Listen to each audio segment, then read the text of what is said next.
Merci à toutes et à tous et merci pour votre fidélité d'écoute et bienvenue à l'avant-dernier numéro du débat de Nana FM de cette semaine. L'Assemblée nationale a conféré mardi un statut juridique à 11 projets de loi de ratification des ordonnances prises dans le cadre de la lutte contre la Covid-19. Quelles sont ces ordonnances et quel est le but visé? Ce sont les interrogations qui nous réunissent ce matin. Nous abordons le sujet avec Honorable Vincent Ameganvi. Il est député à l'Assemblée nationale. Honorable, bonjour. Bonjour, mon cher ami. Bonjour à tous les auditeurs de Nana FM qui nous suivent ce matin. Et je profite par l'occasion, je ne sais pas si on va... On aura peut-être le temps de le dire.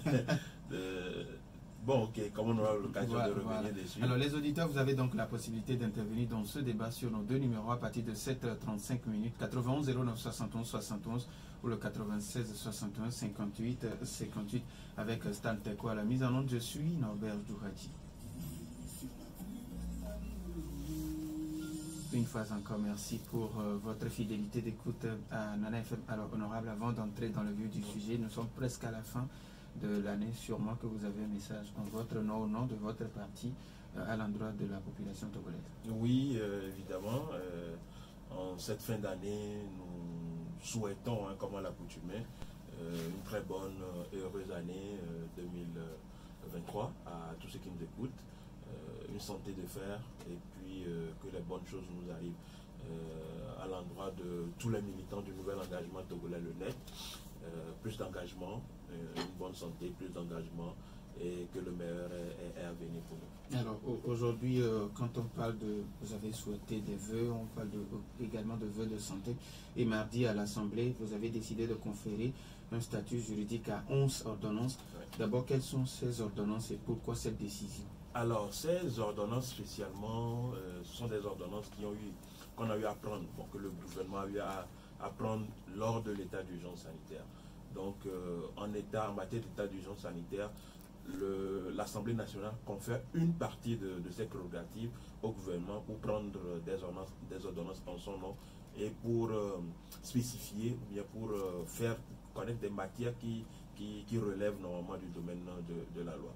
Donc, il y a eu plusieurs ordonnances qui ont été traitées et la dernière fois, on nous a apporté 11 ordonnances qui ont été traitées, que nous avons ratifiées, voilà le terme même. Donc, pour revenir sur ces ordonnances rapidement, nous avons l'ordonnance du 5 mai 2020 qui porte dérogation de la loi sur le statut de la zone franche industrielle.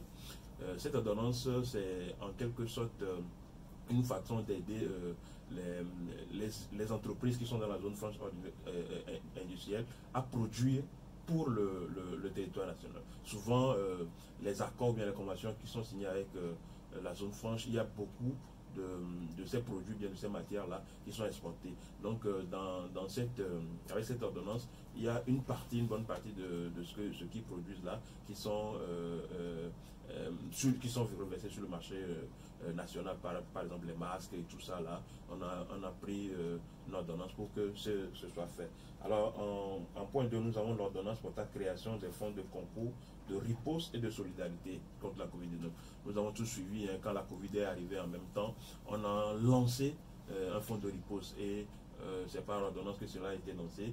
Tous les Togolais, que ce soit les Togolais, que ce soit l'État, que ce soit la diaspora, tout le monde a mis un peu d'argent dedans pour essayer de faire face à cette maladie. Et en troisième option, on a l'ordonnance du 3 juillet 2020 portant prorogation des mesures relatives à la gestion de la Covid-19 prise dans le cadre de l'état d'urgence sanitaire. Vous savez que au début de l'état d'urgence sanitaire, il y a eu des ordonnances, il y a eu des mesures qui ont été prises. Donc le 3 juillet, ces mesures ont été prorogées.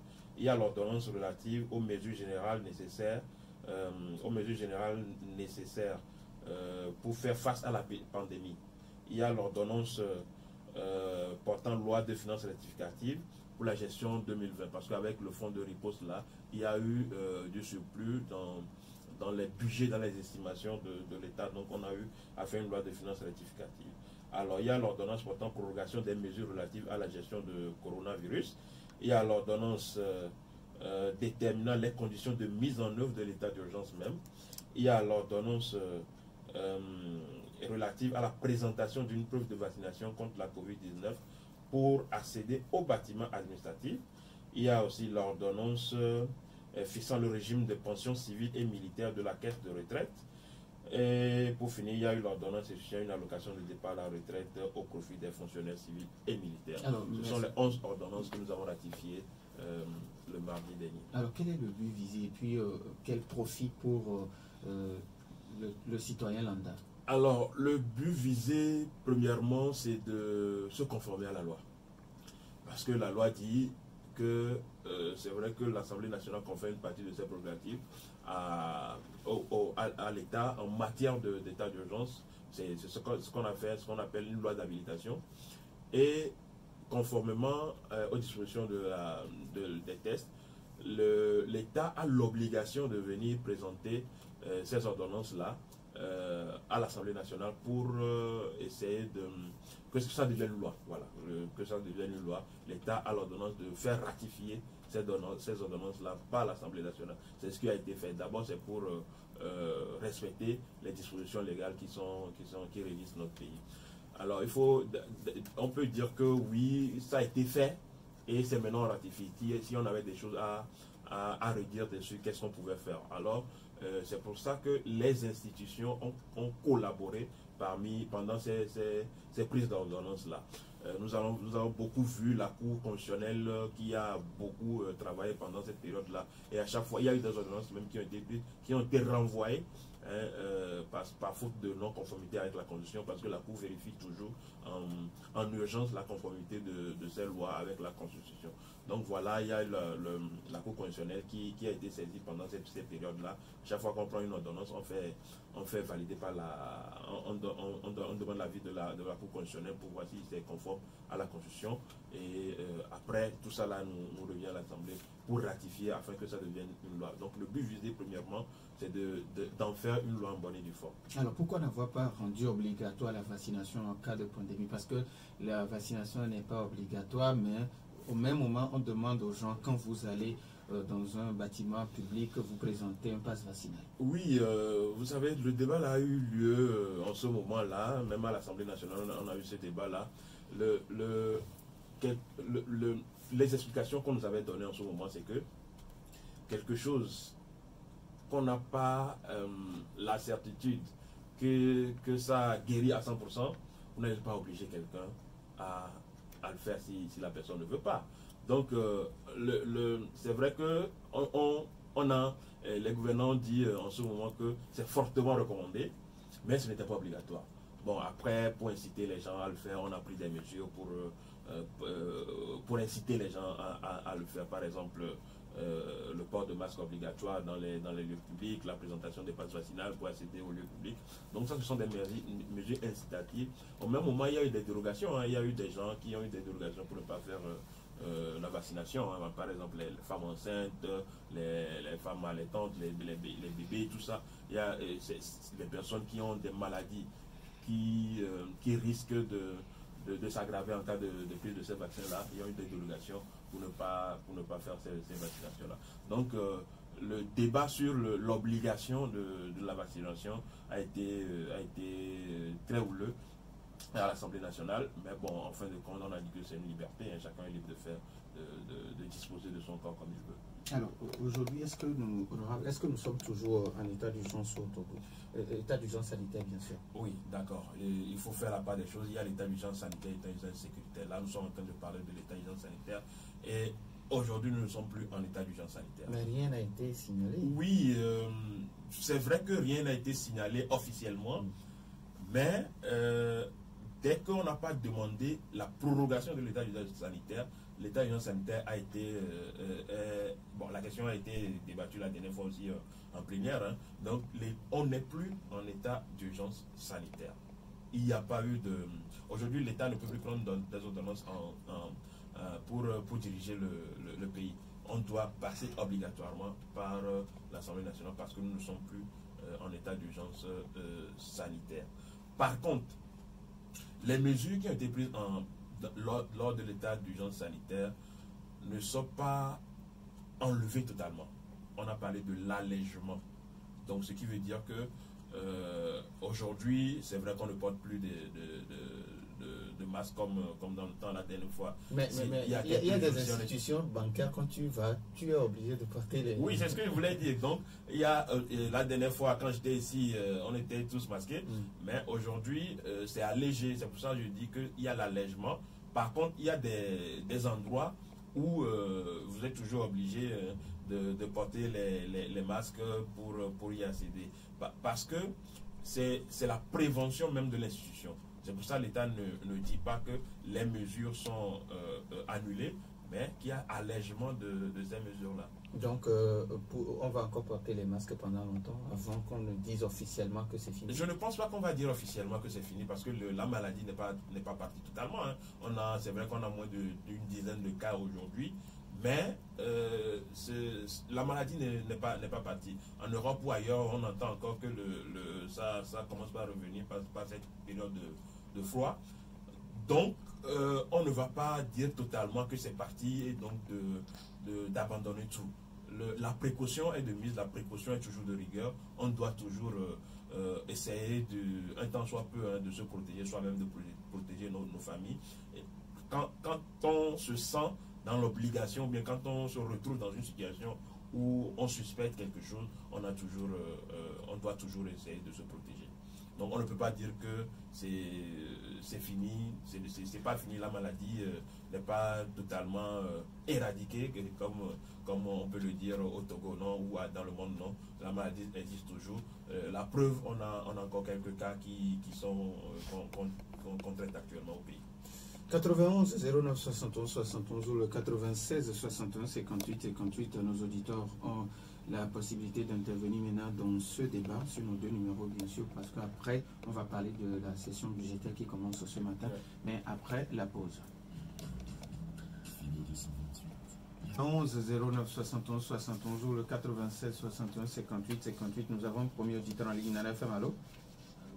Oui, bonjour. Bonjour. C'est Michel. Oui, Michel, allez-y, on vous écoute. Oui, bonjour à l'autorité. Je crois que notre Assemblée nationale se fente de beaucoup de choses, alors que franchement, c'est une béquille pour le gouvernement. Le gouvernement était arrivé là-bas pour demander, je crois, 6 mois de gestion par ordonnance. Et pourtant, ils ont donné plus que 6 mois. C'est le gouvernement qui voit ce qu'il veut faire et comment il veut le faire. Mais eux, ils se sont entêtés pour dire qu'eux, ils donnent au-delà de ça. À quoi ça veut? Ça veut dire qu'ils sont maintenant à la place du gouvernement. Finalement, au lieu de faire le contre-pouvoir, ils jouent la béquille ou le prétexte du gouvernement. Mais on est où? Notre constitution même, on prend, si on veut la réviser, on la touche, on touche même des articles où les choses n'étaient pas prévues. Et finalement, on n'a plus une constitution. On a qu'un petit livret dans lequel il y a des lois et des idératas. Mais il faut que l'Assemblée nationale, cette Assemblée nationale, soit un peu plus sérieuse et honnête, parce que ça ne vaut pratiquement rien. Merci beaucoup à Michel. 91 09 71 71. Nana FM, allô? Oui, bonjour. Pélé, bonjour. Bonjour. Oui, allez-y, on vous écoute. Oui, Honorable, bonjour. Bonjour, monsieur Pélé. Ok, je pense que vous n'êtes pas exécutif pour dire qu'il n'y a plus d'état d'urgence sanitaire. L'ordonnance est là. C'est-à-dire, c'est ce qu'on dit, que c'est-à-dire l'Assemblée nationale, c'est une institution qui va contre, ou bien contre-pouvoir. Mais si vous parlez que bon, la maladie est là, donc ça veut dire que l'état d'urgence sanitaire là, c'est jusqu'à l'éternité. Parce que je ne sais pas quelle maladie qui est arrivée ici parce qu'il disparaît automatiquement. Ça ne dit pas. Le palu est là jusqu'à l'éternité. Le sida est là jusqu'à l'éternité. Ce acte posé est un acte politique. Ils ont posé pour dire qu'il y a un état d'urgence sanitaire. Il faut que le gouvernement vienne en place. Parce que ça agit sur la population. Il faut comprendre ça. Nous sommes en politique. Merci. Merci à vous aussi. Nana FM, allô? Allô? Oui, bonjour Armand. Bonjour, Comment allez-vous? Allez-y. Bonjour à notre invité. Bonjour. J'aimerais savoir, vous avez dit que c'est vrai que l'état d'urgence n'est pas encore complètement enlevé, mais concernant les voyages, est-ce que on doit faire toujours le même protocole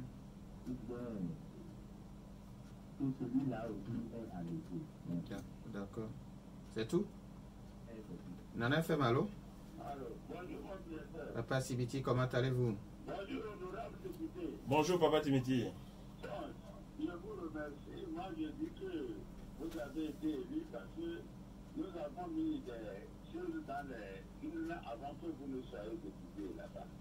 Et que quelqu'un veut des pièces, c'est vous qui signez. Bien. Vous avez, excusez-moi, d'abord, je ne suis pas quand j'arrive à la radio parce que je suis d'installé. Vous n'avez pas porté de masque là, je ne sais si vous n'avez pas porté, si vous n'avez pas porté de masque en tant que député, c'est pas normal, parce que la maladie n'est pas encore levée. Moi je suis dehors comme ça avec deux invités, ils sont venus, ils n'avaient pas mon masque, mais j'étais obligé pour masquer pour porter mon masque. Donc en tant que député, vous n'avez pas ce droit. Deuxièmement, vous devez voter les lois qui améliorent les conditions vitales des gens. Vous comprenez?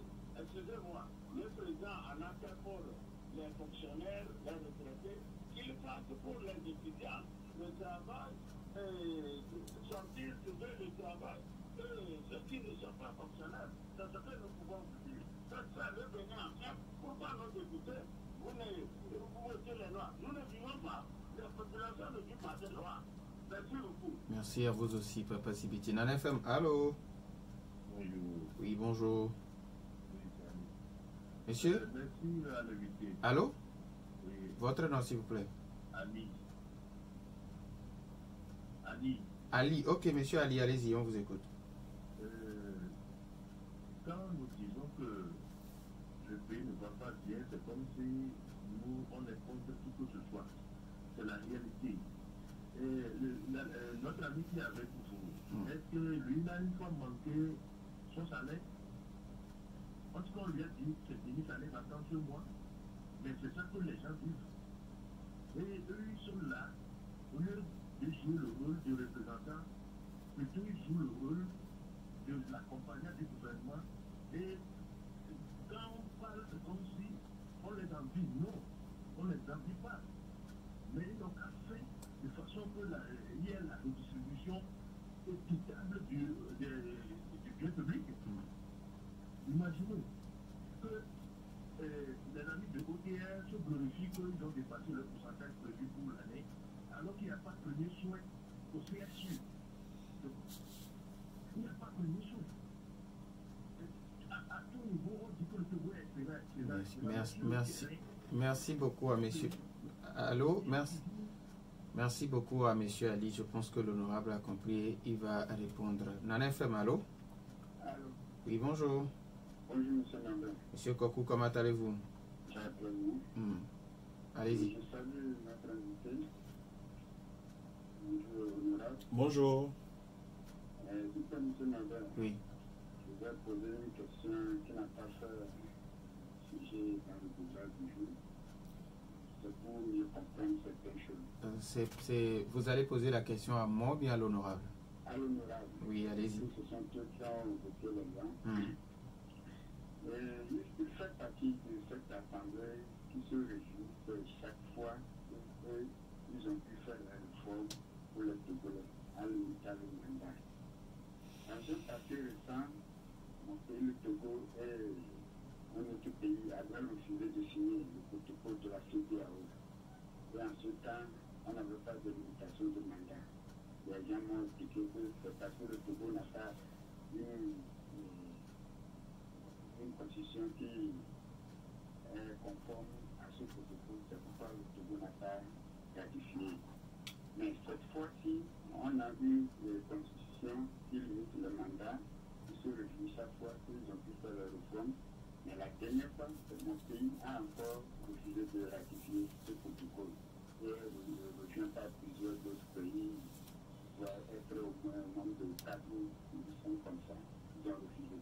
Lui, en tant que député, pourquoi quand tu dois refuser de ratifier à cette protocole de la CEDEAO? Quel est son sentiment? Merci beaucoup à monsieur. C'est un signe pour qu'il soit Merci beaucoup à M. Kokou. Nous avons d'autres auditeurs. Nana FM, allô? Madame Messi, bonjour. Un appel au député du Togo honorable. Pourquoi? Est-ce que ce nom existe? Ce nom-là, est-ce que ça existe en France? Et puis, ils sont débrouillés pour acquérir à l'Assemblée, alors qu'on réclame des réformes démocratiques au du temps, depuis 90, 92, tout ça là, 2005. Quelle loi ils ont voté qui nous arrange? Hein? Il y a des taxes inexpliquées, des taxes bidons qui nous appauvrissent. Ils sont là, ils disent rien. Ils touchent leur émolument. Allô? Allô? Ils n'ont même pas déclaré leur bien. Allô? Est-ce que c'est normal? Est-ce que c'est normal? Madame, allô? Oui. Est-ce que vous m'écoutez? Oui. Est-ce que vous pouvez revenir à la question du jour, s'il vous plaît, madame? La question du jour, je ne sais même pas ce que c'est. Moi, je sais que c'est un député, j'ai atterri dedans. D'accord, merci. Merci beaucoup à madame. Et si le député a compris, nous prenons le tout dernier auditeur. Nana FM, allô? Allô? L'auditeur est toujours là. 91 09 71 71 ou le 96 61 58 58. Nana FM, allô? Oui, allô, bonjour. Monsieur Dadido Gomé, bonjour. Bonjour, monsieur le député. Bonjour.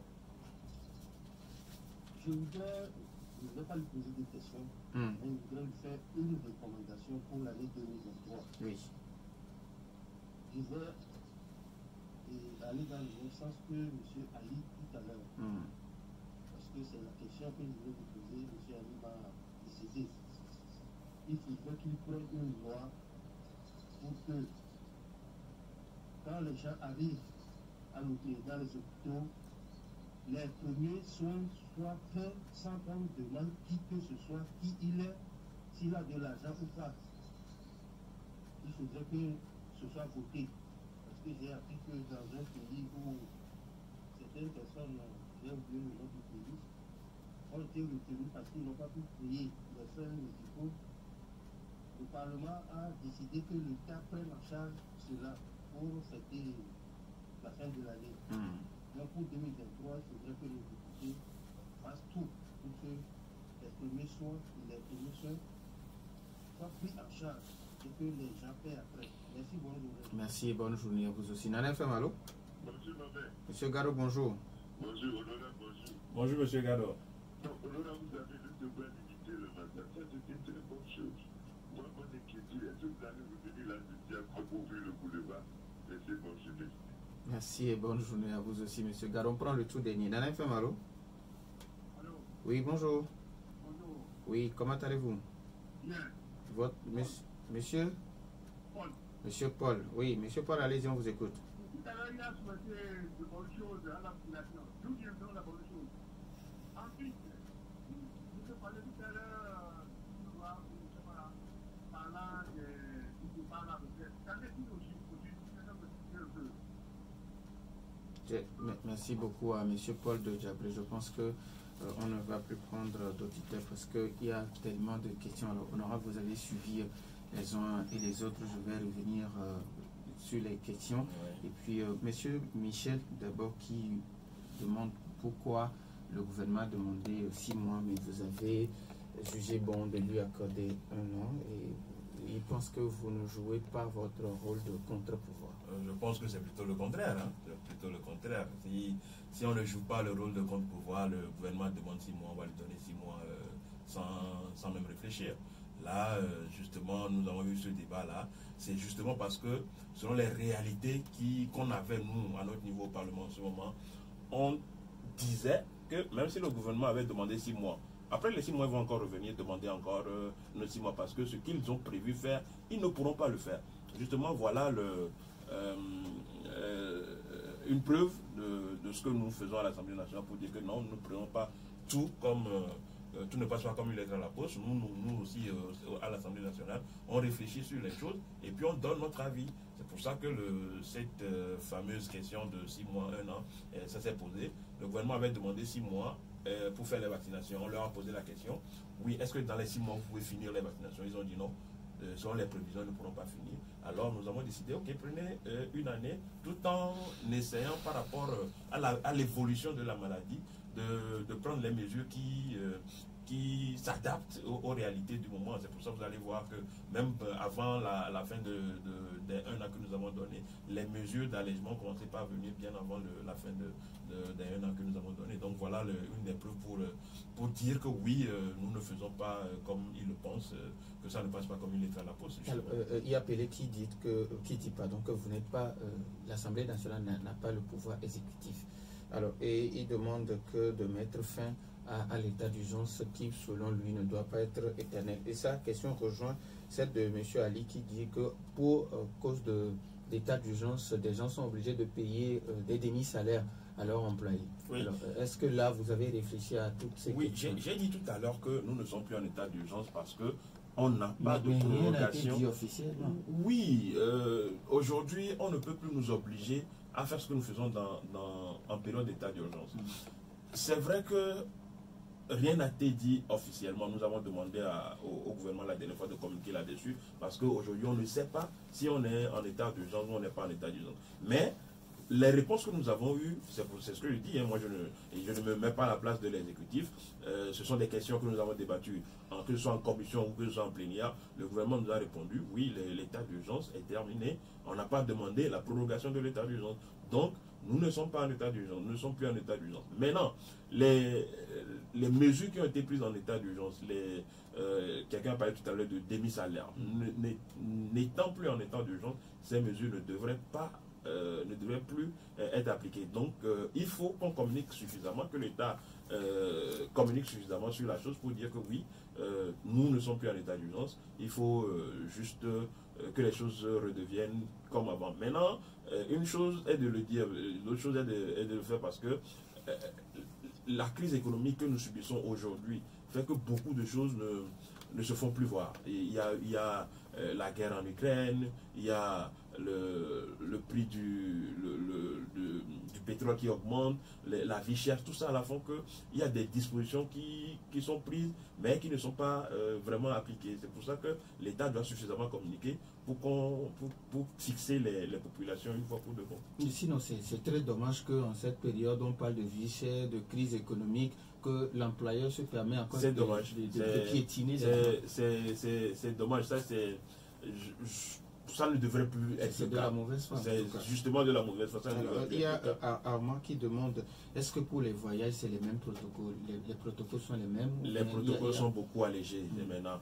C'est vrai qu'on demande toujours les passes vaccinales, on présente les passes vaccinales, ou on demande des fois de faire le test PCR, mais c'est beaucoup allégé. Ce n'est plus comme dans le temps où c'est obligé. Aujourd'hui, quand vous voyagez, rien ne vous demande, il n'y a aucune loi, mais vous présentez le carnet jaune avant de rentrer dans un pays, que ce soit les frontières terrestres ou que ce soit les frontières aériennes. Vous présentez le carnet de vaccination jaune. C'est un peu pareil pour le carnet de vaccination de la Covid aujourd'hui. Donc on doit juste s'adapter. Alors, il y a la présentation des passes vaccinaux, il y a le port de masque obligatoire. Papa Sibiti demande pourquoi vous, en tant que député, vous n'avez pas votre masque. Ah oui, je lui ai dit, j'ai dit tout à l'heure que les mesures ont été allégées. Hein. Aujourd'hui, le gouvernement a allégé beaucoup de... Avant, on ne pouvait pas se regrouper à moins de 15 personnes. Aujourd'hui, on peut le faire. Il y a des mesures, il y a l'allègement de mesures. Le gouvernement même a annoncé l'allègement des mesures et la preuve, je me suis même fait vacciner. Donc, aujourd'hui, je pense que avec la réduction de taux de contamination de la maladie et tout ça, on peut se permettre aujourd'hui à deux ici de ne pas porter de masque.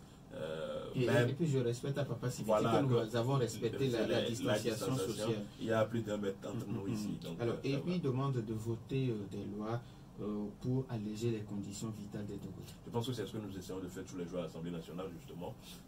Tout ce que nous faisons, c'est d'abord pour le bien-être du Togolais. Aucune loi n'est votée là-bas pour le député que je suis ou bien pour X ou pour Y. Tout ce que nous faisons, ça engage tous les Togolais, ça engage la nation et ça m'engage moi. Aujourd'hui je suis député, mais demain je ne serai plus député, ces mêmes lois me seront appliquées. Donc du coup ces lois que nous votons, c'est pour le bien-être des populations tout entières. Alors M. Koko qui demande les réformes limitant le mandat, le Togo n'a pas encore ratifié le protocole de la CEDEAO. Pourquoi vous, en tant que député, vous n'avez pas demandé à l'État de le faire? C'est une belle question. Oui, nous pouvons demander à l'État de le faire. C'est vrai que nous, au Togo, nous avons limité les mandats à 2. Nous avons avec la limitation du mandat à 2, quelqu'un même a posé la question si nous allons revenir sur la révision. La question de sur cette révision. Non, je ne crois pas qu'on reviendra sur cette révision. Il y a même une mesure pour dire que s'il faut faire une modification encore, ce sera par voie référendaire. C'est le référendum qui décidera s'il faut le faire ou pas. Maintenant, aujourd'hui, nous, à l'Assemblée nationale, on ne peut plus se lever pour dire qu'on veut toucher à cette disposition. Donc oui, demander à l'État de signer un protocole à l'international, c'est l'État qui s'engage en ce sens. Hein. Oui, nous pouvons faire des recommandations et à l'État pour qu'il s'engage dans ce sens. Maintenant, c'est un processus communautaire. Il ne s'agit pas seulement du Togo ou d'un autre pays. C'est ensemble que les États communautaires doivent décider cela. Et nous pensons que oui, il y a la société civile qui fait un bon travail de pression. L'Assemblée nationale peut le faire aussi, peut faire des recommandations. Et nous allons voir ce que ça va donner. Alors, Madame Essiki demande, est-ce que, bon, sa question rejoint pratiquement celle de Papa Sibiti qui demande quelles sont les lois déjà que vous avez votées pour l'allègement de la souffrance au Togo. Tout à l'heure, quelqu'un a parlé du départ à la retraite. Oui, c'est le dernier auditeur. Oui, ça a été suspendu depuis longtemps. Et mais en début de cette année, on a commencé par refaire ça. Donc ce qui veut dire que ça va dans la condition, dans le bien-être de la population. Il y a plusieurs lois. Il y a tellement de lois que nous votons qui vont. Il y a eu des mesures d'allègement de paiement. Quelqu'un a parlé tout à l'heure que l'OTR a fait des recettes qui vont au-delà des prévisions. Ça, il faut vraiment aller revoir les chiffres pour voir si c'est réel ou pas, parce que selon ce que nous avons eu en débat la dernière fois, c'est vrai que les objectifs, il y a l'atteinte des objectifs et il y a le résultat. Donc, il y a ces deux choses vraiment différentes. Donc, oui, il y a eu des impôts qui ont été pas suspendus pour les opérateurs économiques. Il y a eu des mesures pour accompagner directement les populations, que ce soit dans le domaine. C'est vrai qu'aujourd'hui, quand nous prenons l'hôpital de Tokoin aujourd'hui, les premiers soins, il peut y avoir des mesures pour qu'on dise que oui, quand quelqu'un vient pour les premiers soins, il faut l'accompagner à une hauteur donnée. Quoi qu'on dise, la santé a un prix et il faut que quelqu'un le paie. L'État peut dire que oui, nous allons accompagner. Justement, je pense que quand on va dans les hôpitaux, il y a les services sociaux qui doivent accompagner, ou bien qui essaient d'accompagner ceux qui n'ont pas vraiment les moyens. Mais ce n'est pas encore ça, ce n'est pas exactement ce que mais des fois vous allez dans les hôpitaux, vous sentez vraiment que la personne n'a pas vraiment les moyens, mais on n'arrive pas à le soigner parce qu'il n'a pas de moyens. Et ça, c'est justement, on doit lutter contre ça. Alors, ce qui veut dire que dans Mas Dadido Gome qui demande que au cours de l'année 2023, que cela soit l'une de vos préoccupations. Oui, je pense qu'on essaiera surtout de prendre ce volet-là en considération. Et puis, c'est pas la première fois qu'on parle de ces choses. Hein. On parle de ces choses tout le temps. Le vrai problème aujourd'hui, c'est que notre système sanitaire tout entier, tout le système doit être revu. Parce que quand vous circulez un peu, que vous allez au CHU, moi je prends souvent le CHU parce que c'est l'hôpital de référence que nous avons aujourd'hui, il se fait du bon travail, mais les conditions dans lesquelles le bon travail se fait, c'est ça qui est à déplorer. Vous avez un accidenté, quand vous allez à la petite chirurgie là-bas, là où on envoie les accidentés, vous revenez, vous ne pouvez plus manger. Ce que vous découvrez là-bas, quand vous revenez, vous ne pouvez plus manger, parce que l'état dans lequel on met les gens, c'est pas ça. Mais au même moment, ceux qui travaillent là-bas, eux, ils font ce qu'ils peuvent faire. si les moyens ne sont pas là, tout à l'heure, je ne sais pas si on aura le temps de parler du budget, mais si les moyens ne sont pas alloués à ces secteurs-là, ils vont faire beaucoup d'efforts. Les médecins qui travaillent là-bas, la plupart sont avec les médecins qui travaillent dans les cliniques, ils ont eu les mêmes formations, ils ont les mêmes diplômes. Parfois, même ceux qui sont dans les CHU sont des professeurs. Ce sont des gens qui ont fait de longues études et qui connaissent bien le boulot. Maintenant, une chose est de connaître le boulot et une chose est de travailler dans des conditions qui ne sont pas adéquates, ce qui fait en sorte que le travail ne reflète pas, le résultat ne reflète pas le travail qui est fait sur le terrain. Alors aujourd'hui, je le disais, la session budgétaire démarre ce matin. Alors quels sont les domaines prioritaires? Oui, tout à l'heure on a parlé de la santé. Le budget de cette année 2023 a connu une légère hausse, une légère augmentation de 4,4%. Et nous sommes à pratiquement près de 2000 milliards de francs CFA en budget. Ça fait 1900 et quelques milliards de budget. Donc, tout à l'heure nous allons faire le travail en commission tout au long de ce mois, où on a reçu les ministères, les départements ministériels, les finances et tout. On a discuté des recettes, des dépenses et tout.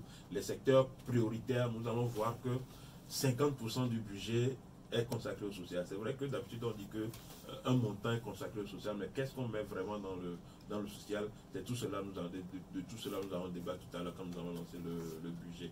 Maintenant, il y a la santé, il y a l'éducation. Les axes prioritaires, c'est ça, c'est la santé, c'est l'éducation. Nous avons d'autres choses, hein, que ce soit les industries, hein, que ce soit le secteur du travail pour les fonctionnaires. Il y a beaucoup de nouvelles choses qui vont apparaître dans ce budget, et c'est une bonne chose que le budget soit en augmentation. 2000 milliards pratiquement, ça va essayer de résoudre les problèmes un temps soit peu du Togo. On espère bien, s'il y a la bonne gestion, s'il y a la bonne gouvernance, on espère bien que ça va aller. Il nous reste pratiquement une minute. On aura peut-être le temps de revenir sur le budget, peut-être la semaine prochaine, parce on a encore jusqu'au vendredi prochain, oui, pour en parler. Alors si vous avez un message surtout à l'endroit de la population, parce qu'on n'a même pas parlé du nouvel engagement togolais. Oui, c'est vrai que je profite pour saluer le président du nouvel engagement togolais, l'honorable Thierry Tama, qui est le président du NET, qui doit certainement nous suivre. Je salue tous les militants et sympathisants du NET et toute la population togolaise. Maintenant, le seul message que je peux apporter à cette population togolaise, c'est le message d'espoir. C'est le message d'espoir, de résilience, mais beaucoup d'espoir, parce que on a failli perdre tout en 2019 avec cette maladie-là, mais là, je pense que les choses commencent par revenir, et on espère bien que ça va aller et que demain sera meilleur. Nous disons merci à Vincent Améganvi, député à l'Assemblée nationale. Merci également aux auditeurs pour leur fidélité d'écoute à cette émission. Merci à Stan Teko pour la mise en œuvre. Merci également à Maïmouna Hassan derrière la caméra. Je suis Norbert Douadi. Bonne suite de nos programmes.